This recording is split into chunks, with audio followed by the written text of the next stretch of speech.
Buenas tardes, profesor y compañeros. En esta oportunidad tenemos el agrado de poder explicar nuestro caso.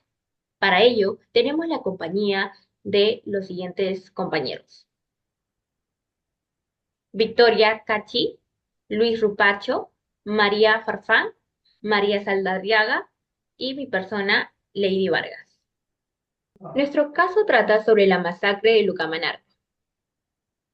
Ocurrió en el contexto del conflicto armado interno en Perú entre el Estado peruano y el grupo insurgente Sendero Luminoso, liderado por Abimael Guzmán el 3 de abril del 1983.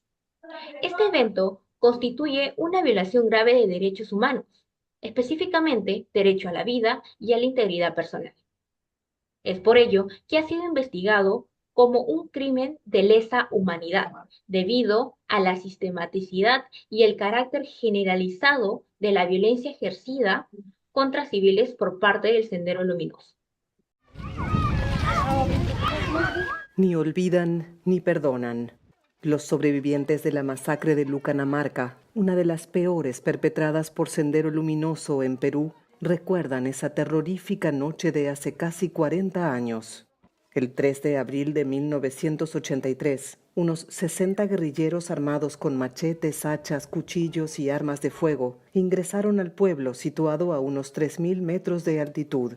Llevaron a la población a la plaza central y mataron a 69 personas. La comunidad se había negado a aceptar las normas impuestas por la guerrilla maoísta en Ayacucho, un departamento andino marcado a fuego por la pobreza y la violencia.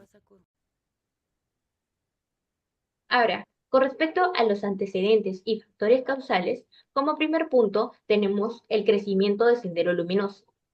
El Sendero Luminoso, liderado por Abimael Guzmán, adoptó la ideología maoísta, promoviendo una revolución violenta con el objetivo de transformar radicalmente el sistema político y económico peruano. Como punto número dos tenemos la resistencia local. En muchas comunidades rurales, los campesinos comenzaron a organizarse de manera formal en las que se conoce como rondas campesinas. Como punto número tres tenemos la muerte de un líder senderista. Un detonante de la masacre fue la muerte de Olegario Curitoma y un dirigente que asesinado por los pobladores de Lucamanarca. Como punto número 4 tenemos la estrategia de terror de Sendero Luminoso. Dentro de su estrategia general, utilizaba el terror como una herramienta de dominación. Encontré todos muertos, mis hijos. Después ahí estaba. Yo pensé que mi esposo estará vivo, diciendo, yo pensaba. Mi esposo ha ido a trabajo, refacción carretera. De mi esposo también casi de 2, 3 días un comercio llegó. Tu esposo también no hay, se ha fallecido, mire. Y como resultado, fue el asesinato de 69 personas, entre ellas niños, mujeres y ancianos, quienes fueron brutalmente atacados con armas blancas y de fuego. La matanza fue percibida como un mensaje de lo que le podría suceder a quienes no estuviesen dispuestos a someterse a las reglas de Sendero Luminoso. También mostró la crueldad y determinación a la que estuvo dispuesta la guerrilla. Ahora le doy el pase a nuestra compañera Victoria para que nos pueda seguir hablando sobre este caso. Bueno, la identificación y descripción de actores en la masacre de Lucanamarca. Tenemos a los terroristas, en este caso a Sendero Luminoso. Este grupo guerrillero maoísta fue responsable de la masacre de Lunamarca en el año 1983, donde buscó desestabilizar al Estado peruano y expandir su ideología comunista. La brutalidad de sus acciones, que incluyeron la ejecución de más de 60 pobladores, evidenció su estrategia de terror para intimidar a la población y erradicar cualquier oposición. También tenemos a los agentes del Estado como las Fuerzas Armadas del Perú. En el contexto de la lucha contra el terrorismo, las FFAA llevaron a cabo diversas operaciones militares en respuesta a la violencia de grupos subversivos como Sendero Luminoso. Aunque no fueron responsables directos de la masacre de Lucanamarca, su presencia y acciones en la región reflejan el clima y conflicto y reprensión que caracterizó esa época. También tenemos a las víctimas, que en este caso son los pobladores de Lucanamarca, que la mayoría de las víctimas eran campesinos y ciudadanos inocentes que vivían en esta comunidad rural. La masacre dejó más de 60 muertos, muchos de ellos mujeres y niños, y simboliza al impacto devastador del terrorismo en la vida cotidiana de los peruanos durante los años 80. Este evento se convirtió en un símbolo de la violencia extrema que enfrentaron las comunidades más vulnerables. También tenemos a los familiares de las víctimas. Los familiares de los asesinados sufrieron no solo la pérdida de sus seres queridos, sino también un profundo dolor emocional y el impacto social y económico de la violencia.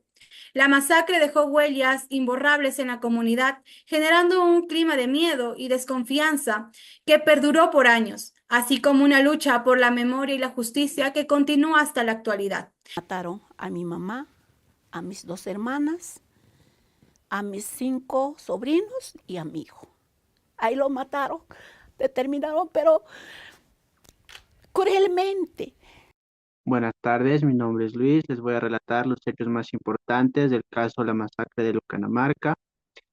Esto comenzó en el año de 1980, dando el inicio al conflicto armado entre el grupo terrorista Sendero Luminoso y el gobierno peruano. En 1982, Sendero Luminoso aumenta su presencia en la región de Ayacucho. El 3 de abril de 1983, el ejército peruano asesina a 69 personas, entre mujeres y niños, bajo el pretexto de que estos eran terroristas. Del año 1983 a 1984 se realizaron las investigaciones, pero estas fueron obstruidas por el gobierno, olvidándose así el caso. El caso fue reaperturado en 1990 por presión mediática y por los familiares de las víctimas. En el 2003, la Comisión de la Verdad y la Reconciliación concluyó de que la masacre fue un atentado contra los derechos humanos. En el 2005, el gobierno peruano reconoció su error y brindó indemnización a los familiares de las víctimas. En el 2010 inicia juicio a militares que participaron en la masacre y en el 2016 el Tribunal Supremo de Justicia emitió una sentencia penal en contra de los militares participantes. En 2006, la justicia peruana determinó que Abimael Guzmán y su esposa Elena Iparraguirre fueron los autores intelectuales de la matanza y los condenó a cadena perpetua. Buenas noches, mi nombre es María Saldarriaga y ahora les voy a hablar sobre las conclusiones de este caso. La masacre de Lucanamarca resalta el sufrimiento infligido a la población civil durante el conflicto armado en Perú, siendo venganza la principal manera de actuar de Sendero Luminoso, evidenciando cómo las acciones de grupos terroristas como Sendero Luminoso llevaron a la pérdida de vidas y a un clima de terror en las comunidades. Este trágico evento subraya la necesidad de recordar y analizar el pasado para abordar las violaciones de derechos humanos y fomentar procesos de reconciliación y justicia esenciales para la construcción de una paz duradera en el país. Soy María Farfán y a mí me ha tocado hablar sobre dos de las conclusiones. La masacre de Lucanamarca fue parte de una estrategia deliberada de Sendero Luminoso para imponer el miedo y controlar las comunidades rurales, liderada por Abimael Guzmán, conocido como Camarada Gonzalo, quien dirigía la organización. El ataque se llevó a cabo con armas blancas, como machetes, cuchillos y algunas armas de fuego. El acto fue una represalia brutal contra los campesinos, quienes habían mostrado resistencia al movimiento. Este ataque ejemplificó el uso del terror como herramienta de dominación, buscando castigar a los pueblos que desafiaban la autoridad de Sendero Luminoso. La cuarta conclusión se trata sobre la Comisión de la Verdad y Reconciliación, la cual desempeñó un papel crucial al investigar y documentar la masacre de Lucanamarca, destacando este episodio como uno de los más atroces del conflicto armado peruano.